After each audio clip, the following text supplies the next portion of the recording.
Eksperti i sigurisë Nureddin Ibishi në një intervistë për Ekonomia Online ka vlerësuar se Kosova nuk ka komoditet për një krizë të re politike dhe zgjedhje të tjera të mundshme në një kohë kur sipas tij bota po përballet me luftra dhe tensione serioze të sigurisë globale.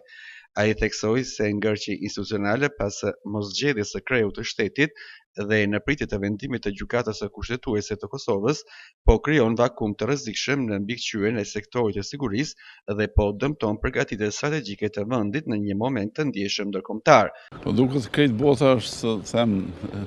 në gatishmëri, përveç atyre që janë përfshirë me luftë, tendencat për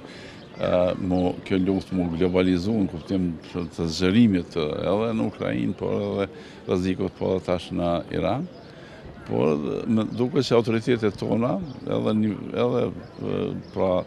nivelli leadershipit qeveritar, po edhe i parlamentit nuk po e shohin këtë realitet, nga se ngërçi politik po shkakton probleme të mëdha në kuptimin e rrezikshme dhe kërcënime që aktualisht jo vetëm shtetet që janë të lidhura në direkt në konflikt, por edhe këto tjerat na shohim për shembull në shtetet e mëdha si Gjermania, Franca e tjera, po edhe vendet baltik, edhe vendet pra skandinave po ato baltike, po përgatiten pra për luftë. Në luftë kuptimin e asaj që të jenë çdo herë qytetarë të gatshëm të mbrohen duke ju referuar në alarmeve, mundësive apo si thot sistemeve pra të simulimit të një situate të tillë. Tek ne duket sikur asgjë nuk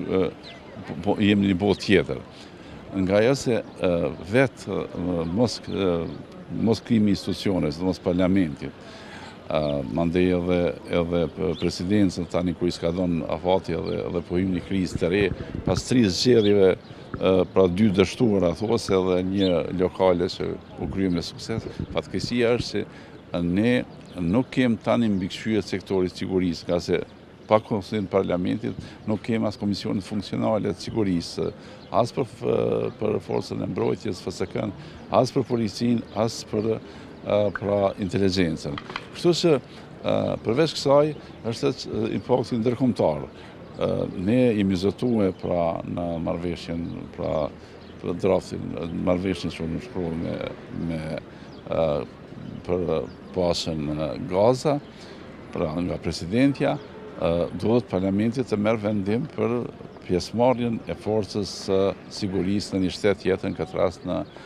misionin paqësor në Gaza. Ndër të tjera, ai shtoi se zhvillimet aktuale ndikojnë edhe në proceset integruese dhe në aspiratat për antarësim në NATO. Sipas tij, kërcënimet hibride dhe retorika nga Beogradi kërkojnë përgjigje institucionale dhe jo zvarritje politike.